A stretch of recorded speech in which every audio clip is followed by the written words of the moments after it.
Hey, honey. Yes? I think we should probably start the show. Oh, okay.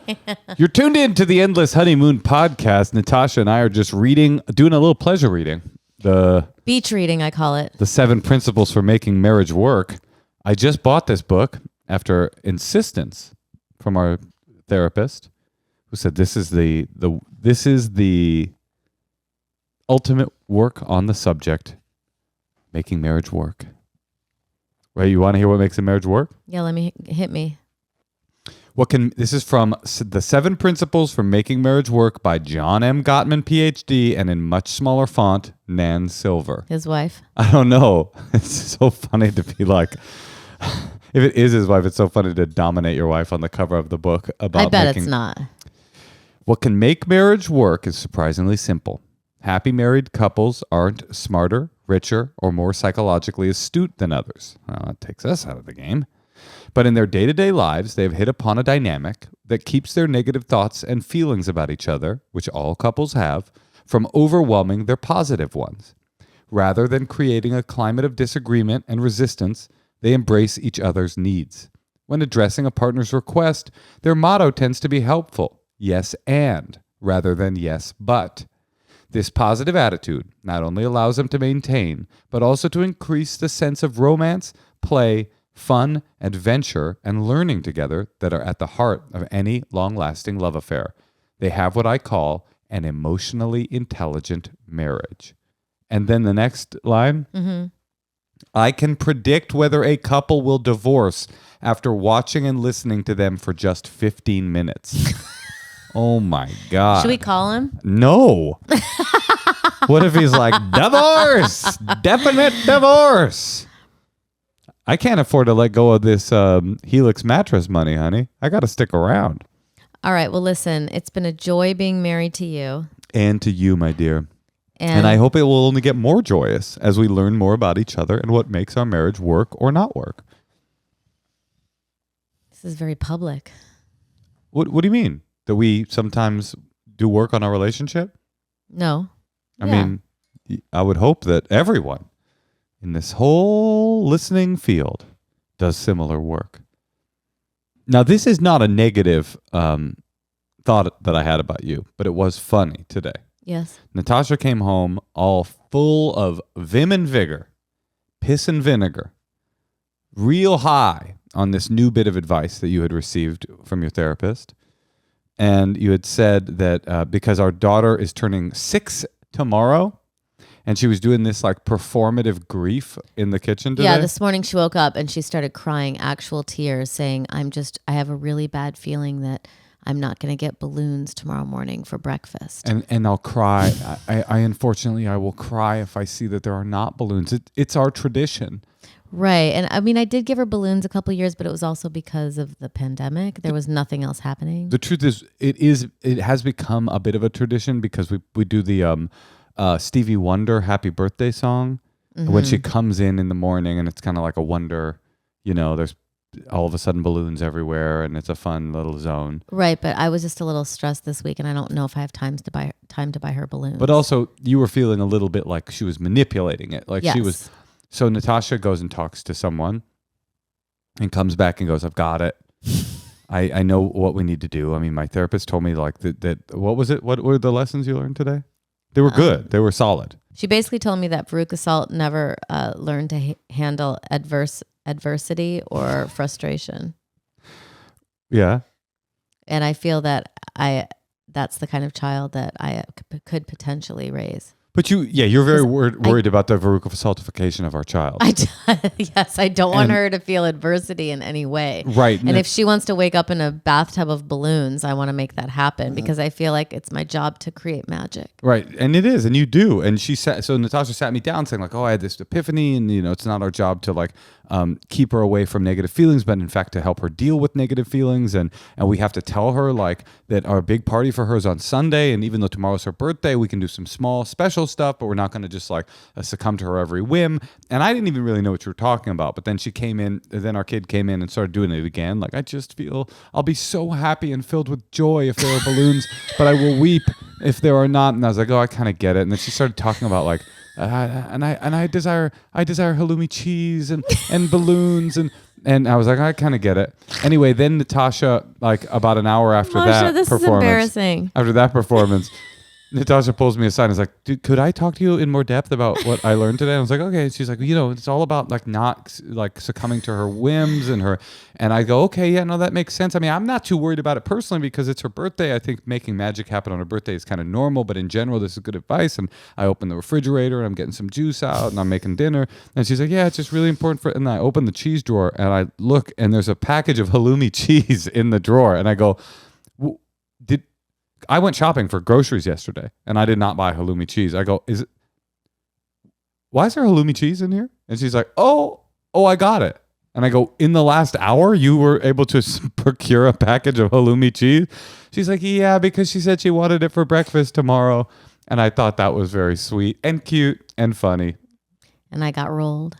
You rolled yourself. Well, then she also told me. All she said was the word halloumi, and you got on a trip to the Greek Isles to go grab some fresh made. She's like, I like it when it's grilled. I like the cheese when it's grilled with a caramelized crust. No, and she wants lemon on it. And you leapt into action. You were like, the halloumi will be yours, Veruca. I want an Oompa Loompa now, Daddy. Anyway, honey, go easy on yourself. She's our little angel. And she will probably turn into a tyrant. But for now, she's pretty dang sweet. She told me just now, make sure Mom comes and hugs me when you start your podcast. I go, she's not going to hug you when we start the podcast. She's like, please, can she start the podcast and then hug me?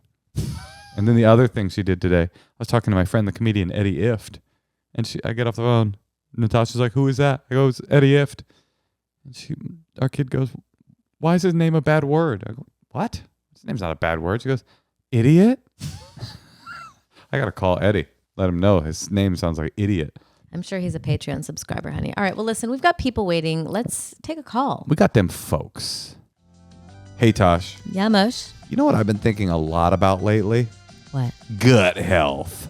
I mean, everyone's talking about it, Moshe. Listen, the gut is the seat of your body. And if you're not having a healthy gut, you're not having a healthy body. And Ritual has your back if your gut needs a little support. Ritual makes a 3-in-1 supplement with clinically studied prebiotics, probiotics, and a postbiotic to support a balanced gut microbiome. You know what's cool about it is because it's 3-in-1, you just take it and you forget about it. It's like set it and forget it. Ritual also has all kinds of great products like their daily protein, High Sera skin hydration, the Sleep Bio Series melatonin, all kinds of stuff, and they send it to your door. They make it easy for you to get the health that you want right at your door. Also, everything is rigorously tested and validated by a third party for allergens, microbes, and heavy metals. Ritual supplements are vegan, non-GMO project verified, gluten and major allergen free, certified B Corp, and made traceable. They make it so easy for you to get your gut health in order in just one little supplement.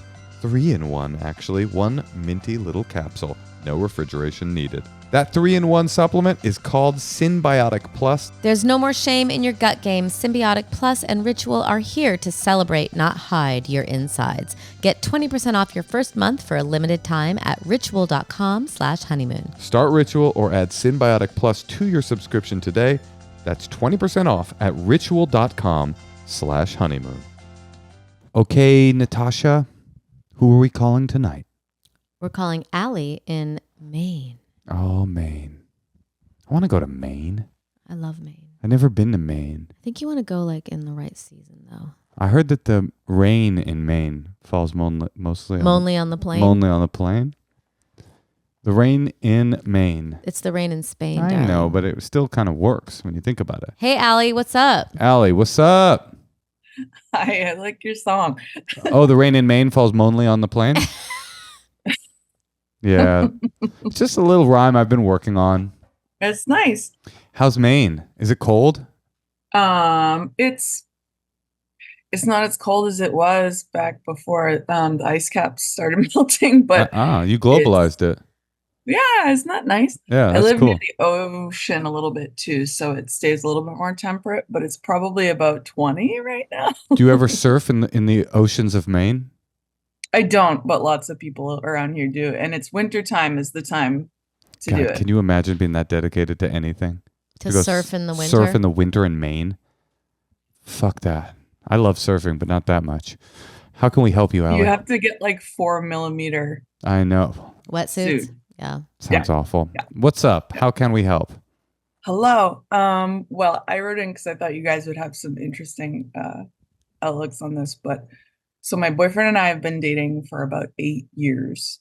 And we're both, this is our second, we're both divorcees, and we both have kids from our previous marriages. And we actually live about an hour apart in 2 different states. And we've lived apart this whole time for the kids, basically. And his son is actually, who was 8 when we met, is 16 now, and is gonna be out of high school in a couple of years. And so we've got this new future ahead of us of like potentially cohabitating. And we've always kind of been excited about that idea, but we're super independent people. We've been running 2 households with kids Yeah, you're on our own. You're a libertarian hermit living in the woods in Maine, hoarding AK-47s, right? No, he's the AK-47. Oh, okay, got it. Okay. But he's gonna bring those. We're gonna hoard them in my house. But just the idea of and I don't know if you've known anybody who gets together when they've already got kids, and everybody's parenting styles are very different, living styles are very different, and just the idea of trying to figure out how to bring it all together. My house is a lot louder. His house is very quiet. Got it. Kind of. It's so interesting because every time someone tells me about a blended family from their past, it's a horrible situation. Oh, really? And the only times I've seen it be positive is in a picture. Yeah.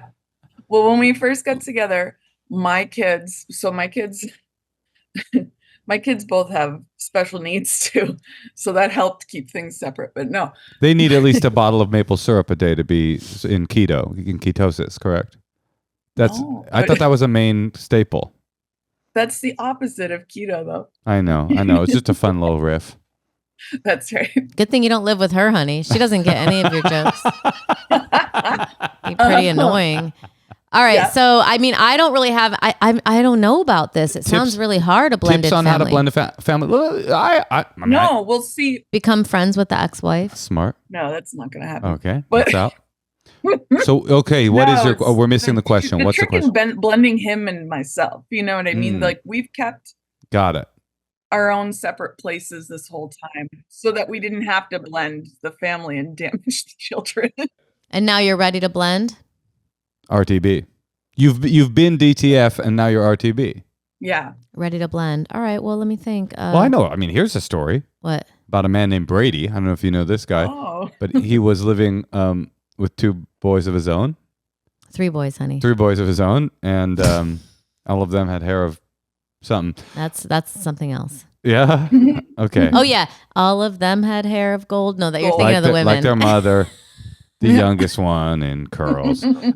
Okay, so how do 2 fiercely independent people who have been dating for 8 years find a way to prepare themselves for the eventuality where their intimacy, I mean, to be honest with you, this feels like you have done, for 2 people that are afraid of this kind of intimacy, you guys have done the legwork in an amazing way, which is by circumstances forcing you to not become so physically intimate for 8 full years. So you're hyper aware of the fact that you are compatible. Now, whether you're compatible in the same space, that's a question that can only be answered by taking a leap. Yeah, and it's been like both. It's like a double-edged sword, kind of having that distance. It's like pretty perfect, right? Of like we see each other twice a week. So like we're always missing each other a little bit when we see each other again. But here's the thing, like when it comes to fear, because that's what this is. This is fear. This is like Oh, yeah. imagining a scenario in which this perfect relationship will be destroyed when you have a change and you guys become closer. And the thing about fear is that it's not real. I mean, it might end up coming true, but that doesn't make it real in the moment. All you actually have is the evidence that's before you, which is that you've been able to stay together for 8 years, despite the fact that that's a non-traditional relationship, and usually that kind of distance would tear people apart. You guys are compatible enough that you were able to get over the distance and even come to embrace it. So now you've got a new thing ahead of you. You have no idea what it's going to feel like, but this story that you worry about is nothing but false evidence appearing real. Fear. I think a surf van is going to be the answer. Oh, now that's you. Now you're speaking my language. Well, I think Moshe. I think we're always going to need an escape hatch. Yeah. You know. Well, I think right.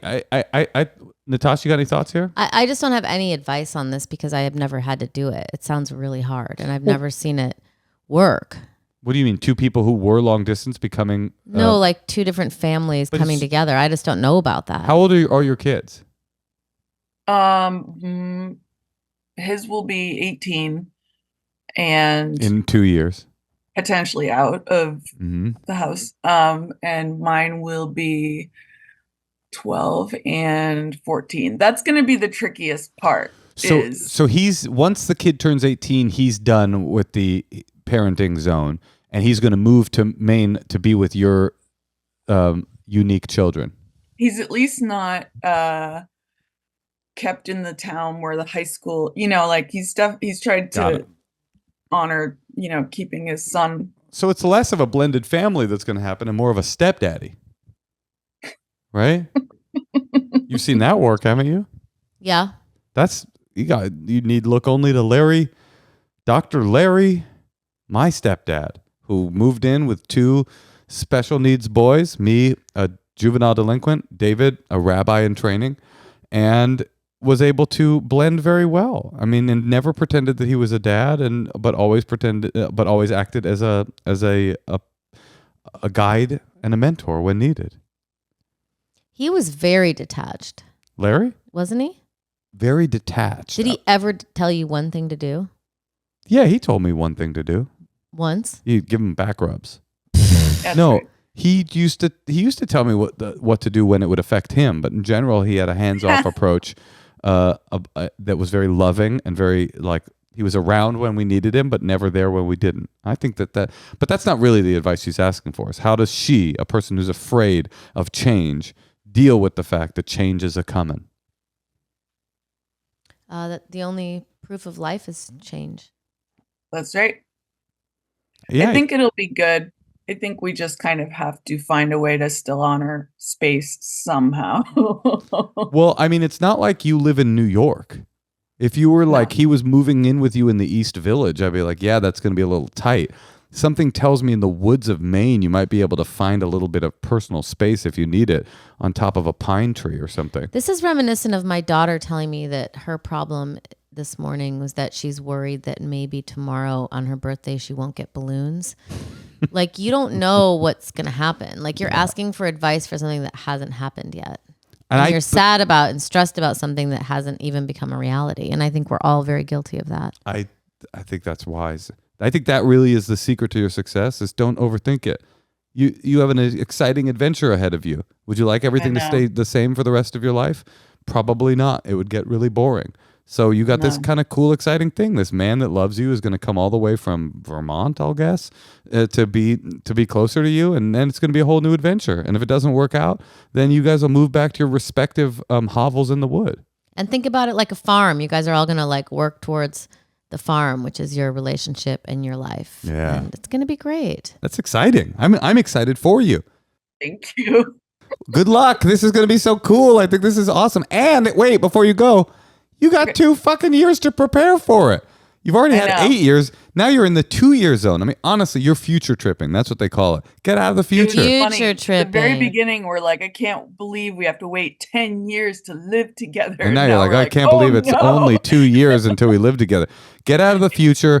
Put your feet on the ground. Look down at the moss beneath your feet in Maine and just enjoy the moment. This is going to be awesome. You're going to love it.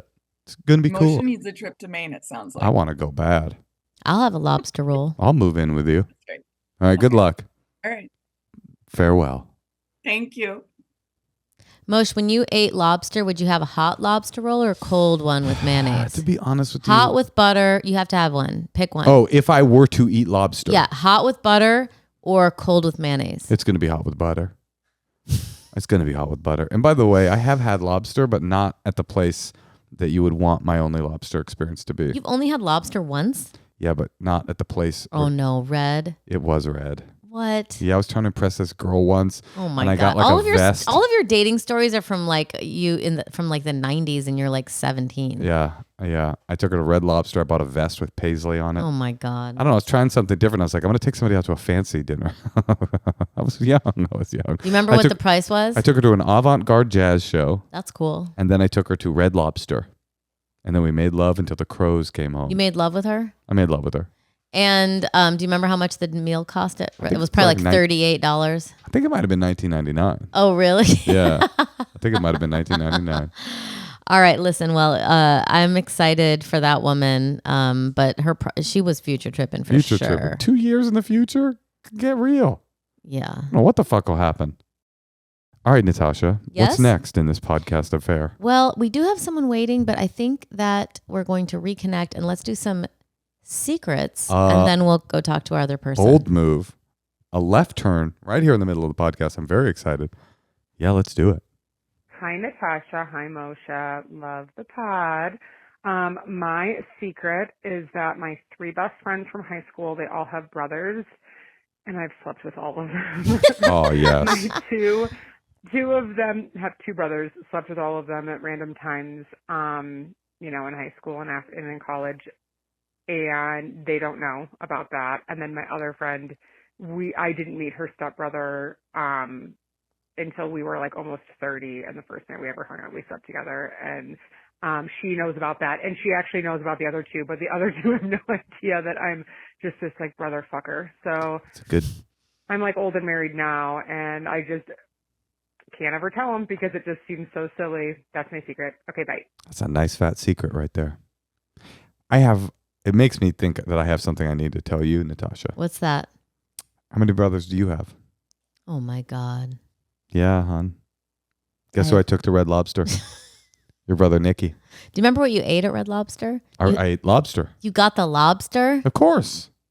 I would get like the Alfredo probably. Yeah, the linguine Alfredo, the linguine Alfredo with shrimp scampi in it or something. You know it's illegal to capture small lobsters? Is that right? Yeah, you got to wait for them to get big. They have to get a certain width between each of their little antennas. Have you ever read Consider the Lobster by David Foster Wallace? I haven't. It's a rough read. It will not make you want to eat lobster. I'll tell you that. I've read all of the works of David Foster Wallace. Every night I read Infinite Jest before I go to bed. That's something I do. I read The Confederacy of Dunces. That's not him, but I read that. That's a good book. I've read The Brothers Karamazov. I do an annual read of The Brothers Karamazov. And that's just who I am. And then sometimes in summer vacation, I'll read some of the greats in philosophy: Proust, Sartre, Wittgenstein, Nietzsche. I really love what Nietzsche has to say about the current state of podcasting. All right, listen. Well, why don't we hear some secrets, Moshe? All right. Well, we already were. So let's continue. We didn't play one yet. Yeah, we did. We did? Yeah, honey. Are you okay? We played a secret? Yes, honey. Which one? Remember when I made the joke about fucking your brother Nicky at Red Lobster? Yeah. Okay. You went into a Red Lobster fugue state, honey. I mean, it is very hard for me to picture myself there. And for me to picture you there. So it's so hard for you to picture yourself there. It made you forget the previous 1 minute of your life. No. Are you okay? Okay, hopefully the next one leaves more of an impression on me. Are you okay? Hey, Natasha. Hey, Moshe. My secret is that one time my friend came to visit me from out of town. One of my best girlfriends. She lives out of state. She came to stay with me for a weekend, and when she left, I realized that she left a pair of underwear behind. Really cute, black, like lacy thong. Not sure why she brought it to our girls' weekend, but she did. And my secret is that I kept it. I washed it and I kept it and I wear it. And I didn't tell her because she'd probably think it was weird. It's not a sexual thing though. I don't like women. And yeah, I don't have a thing for women's underwear. It was just a really cute thong. And she lives far away, so I thought she's not going to miss this probably. And it would be way too much of a hassle to give it back to her. And also, I didn't want to just throw it out because it like fit and it was cute. And I obviously washed it first. And I haven't told anyone, even though I don't think it's weird. But the fact that I haven't told anyone probably means it is weird. But again, I don't wear it to like get off. I just wear it because it's a really cute black thong and it was free. She left it behind. So that's my secret. Are you okay, lady of the black thong? Well, like my stepsister or my half sister, she brought a hat over to our house and then she forgot it. And I started wearing it. That's different than a thong. I took a picture and I was like, hey, I have your hat. Can I send it to you? And did you send it to her? No, she was like, oh, you can keep it. Yeah, a hat does feel different than a butt crack thong. I'm gonna go but ahead if you and... wash it. Yeah, but still, there's something. I would never imagine like. What if they were like the cutest Nick pants? Thune leaves a pair of like really nice like boxer briefs at the house, and they look perfect. They're the only ones that like look good with dude, your shorts. I'm wearing Thune's thong. I just can't see it. It's kind of funny. I kind of like it, and I like that she has some shame around it, and actually some homosexual panic. It's like nobody was thinking that. Nobody thought, oh, God, clearly a lesbian situation over here. We knew what you were doing. You were trying to save money on a $100 thong. But you got to buy your own thong, girl. Got to buy your own thong. You know, I wrote a song about thongs. Yeah? Yeah. You never heard it? It got very popular. It's called The Thong Song. Somebody covered it. Siskuyo. I'll never forget being at an ice cream parlor in the 90s and the thong song was on and a man just threw his baby up while he's saying thong, the thong, thong, Wait, thong. is that in the video? He throws a baby? No, he was like just with his kid. And he literally threw his He was just child? like having fun singing the thong song to his baby. Oh my God. You know what? I've been thinking a lot about diversifying the way we make money because the entertainment industry is cratering. What if we made baby thongs? You know? And we make them out of diaper material. So when the baby goes poop, it like goes into the thong and then the thong pops out. And that's how you know the baby soiled itself. So it's like a string of diaper outside. You go, oh, it must have shit. And then that's when you change it. I mean, thongs are fucking gross. Thongs are crazy gross. It's so weird. They're so Why weird. do you have underwear? To fight off the scourge of panty line. That's the other funny thing. What it's trying to eliminate is so not a big deal. You like when a girl has a panty line? I don't care. I mean, what? I prefer it to be a smooth and not smooth sailing. Yeah. You don't wear a thong though. Sometimes I do. A thong? No, not a thong. Like a butt crack. It goes up your butt crack, but it's not like a string. It's interesting. The string.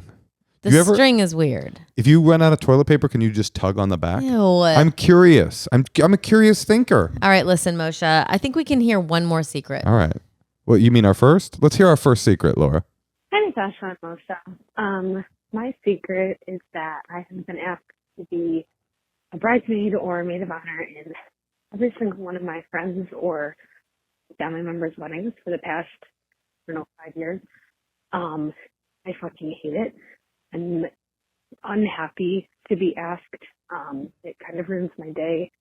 It takes thousands of dollars out of my bank account, and if I never have to go to, Scottsdale ever again, that would be wonderful. It's just, I don't know. I can't be happy for them anymore. And anyways, love the pod. Why do women do this? Do what? Bridesmaids. I didn't do it.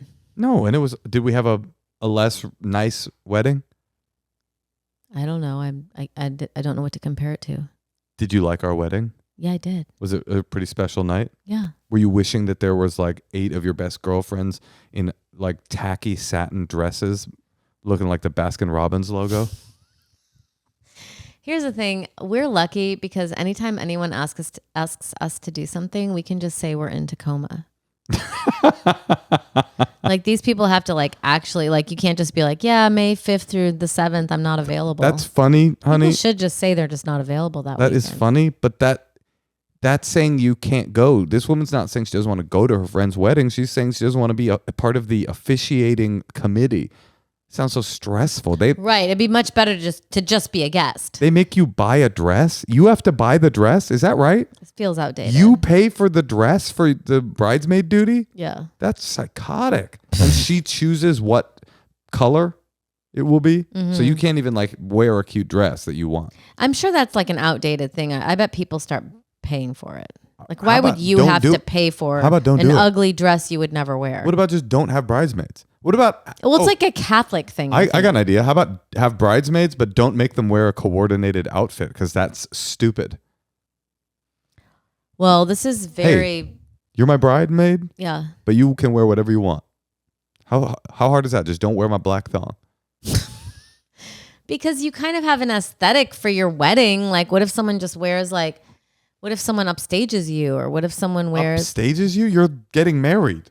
Well, people are going to What be if like, someone... take that woman in white out of the picture. Who's that looker in the little slinky black dress? Come on. What were you asking? Well, that's just... I mean, I don't know if anyone wants to take your wedding planning tips. Like, Why? We had an awesome fucking wedding. Well, I had to like fight to get flowers at the wedding. You didn't want any flowers. And they were there and they were awesome. I know, but I'm just saying. By the way, I continue to be unimpressed with flowers. I came home the other day. You were on the road. And there was this like rotting stew. I don't know why that was still there. This cloudy, rotting stew of like flower juice. All the petals had fallen off and it was just this like green slime. And I started to pour it out. Compost it, baby. I started to pour out the water and I gagged because it smelled like a death. It should have been thrown away before we left out of town. All right. Well, do you think we should take a call? Yeah, let's do it. We're going to call Bree in Ventura County. Oh, Now, she better be coming to Brea. from one, is it? Brea's not in Ventura County, honey. Oh, it's not. No, it sure isn't. It's in Orange County, which is far away from Ventura County. I wonder if her name's Bri though, because it's spelled Bree. B-R-I. It's got to be Bree. I'm guessing Bree. What you got? Is it Bri? Bree. Bree. Ooh, We Bri. shouldn't say that, right? Bree. Bree. Hey, Bri. What's up? Hell yeah. How's it going? Good. How are you guys? Good. What's the wave report in Ventura? Oh, I'm in Thousand Oaks, so Oh, jeez. I don't know about the ocean over here. What's the Kardashian report? Can you see Calabasas from your house? Yeah, what's I going don't, on but at the... I work there, so Let I us try to look know. out for them. Yeah, let us know what's going on with those people. I I'm will. curious. There's not enough Absolutely. information about what they're up to. Do you know they actually hire people to create stories about Taylor Swift because news about Taylor Swift sells? Oh, So they interesting. actually have It's fake? they were hiring journalists last year to create news about Taylor Swift. Like fake news? Or No, just like news, like what present did her brother's Oh, I cousin see. give her for her birthday? Did you see the blouse she wore to Did the you- VMAs? Yeah, so I because see. that's the stuff that gets clicked. Got it. Wouldn't you love to be that famous, Brie? No, Wouldn't that that be sounds awesome? so Wouldn't that be annoying. so Nobody cool? wants I can that. barely be on this podcast without. You're funny, Brie. We like you. Okay, Bree, what's going on? How can we help? Okay, so to start, are you guys familiar with the Irish leap year tradition? No, do no. tell.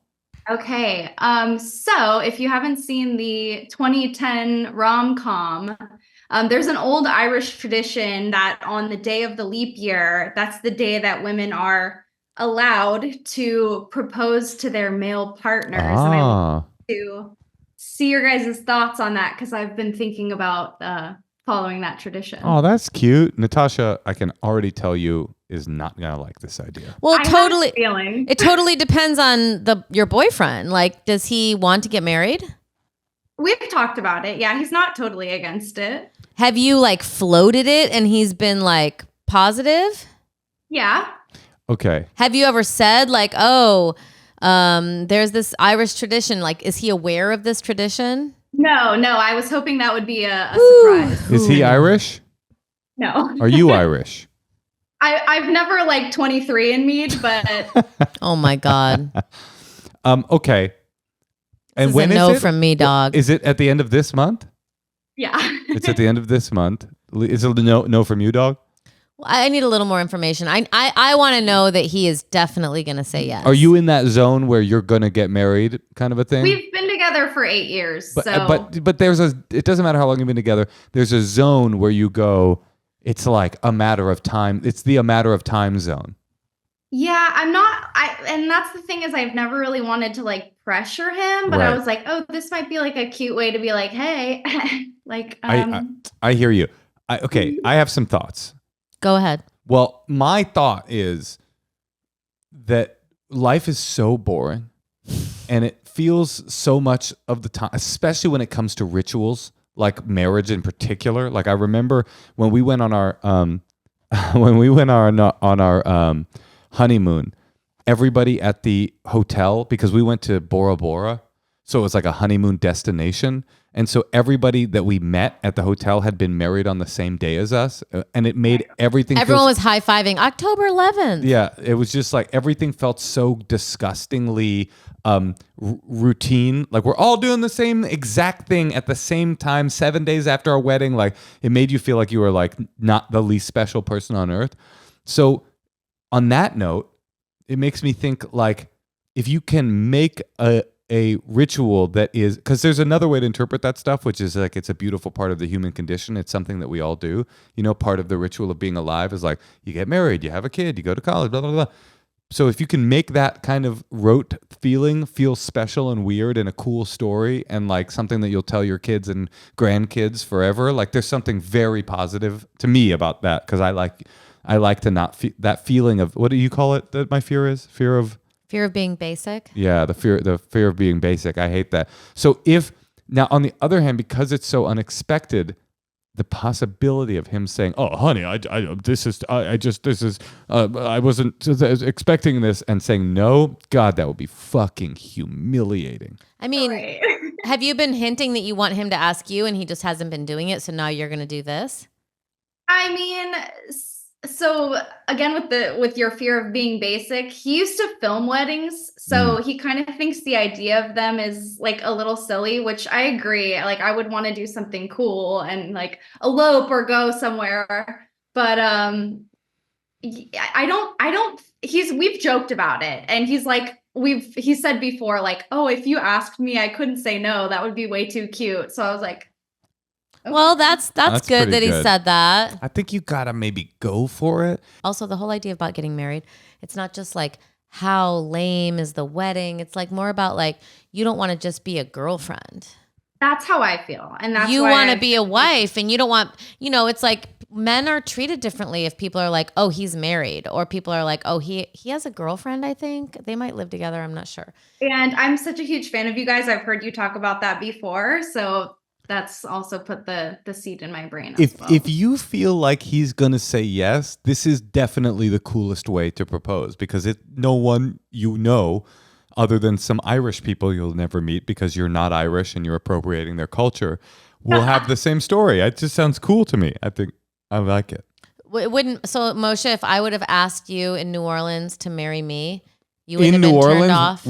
While I have a ring in my pocket, it would have been weird. But if you had asked me on a vacation, if there was you wouldn't have been like, oh, that's weird that you're asking me. I've got all this testosterone. I need to be the one to like. If we went on vacation in Hawaii and you were like, honey, you took me up to the top of a volcano and said, do you know that there's a tradition in Polynesian culture that on top of a volcano, the women ask the men to marry them? Will you marry me? I would have definitely been like, first of all, I would have been stoked that I didn't have to do it, because it was very scary to do.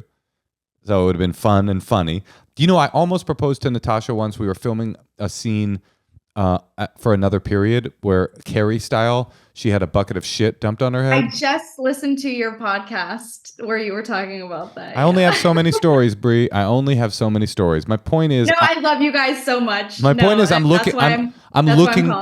looking for a fun story. So I think you got a fun story in you. I'm saying this is a yes. Natasha?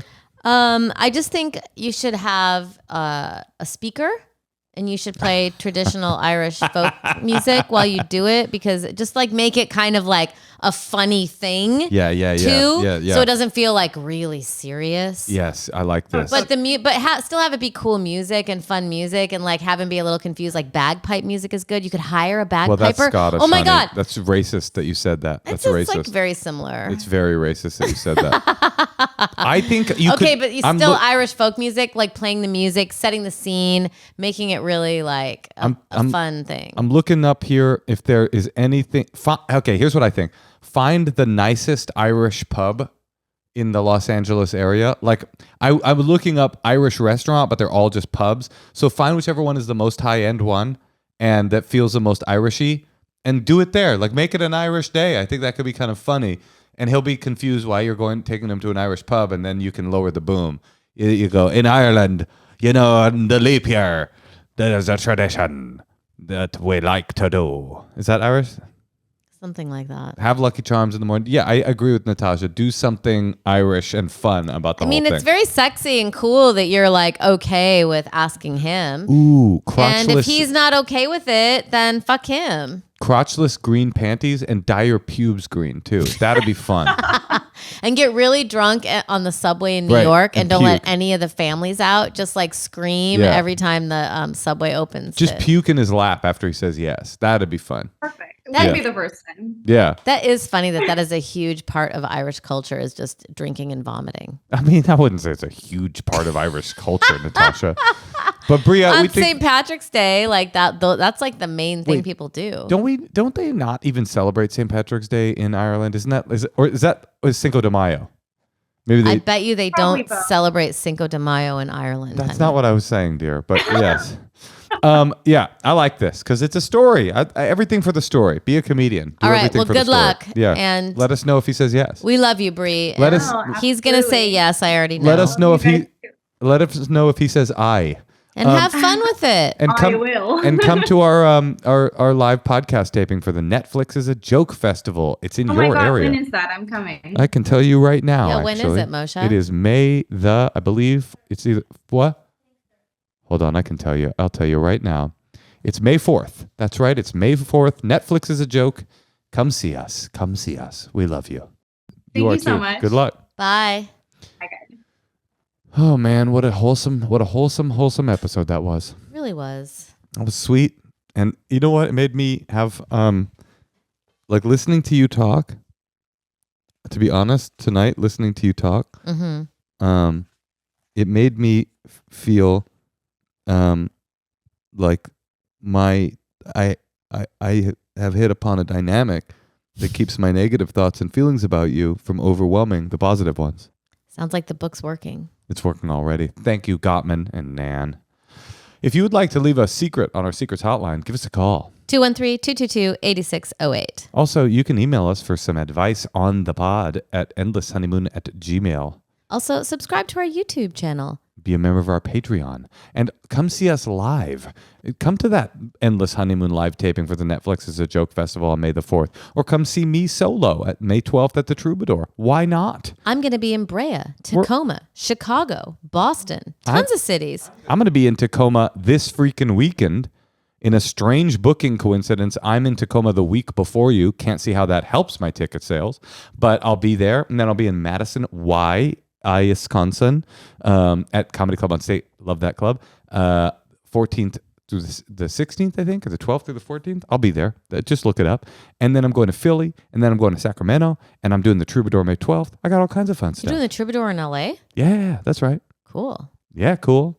All right. Well, listen, talk to you later. We don't really wrap the podcast with talk to you later, usually. Talk to you later, hon. Wait, hold on a sec. Oh, I love you. I love you too.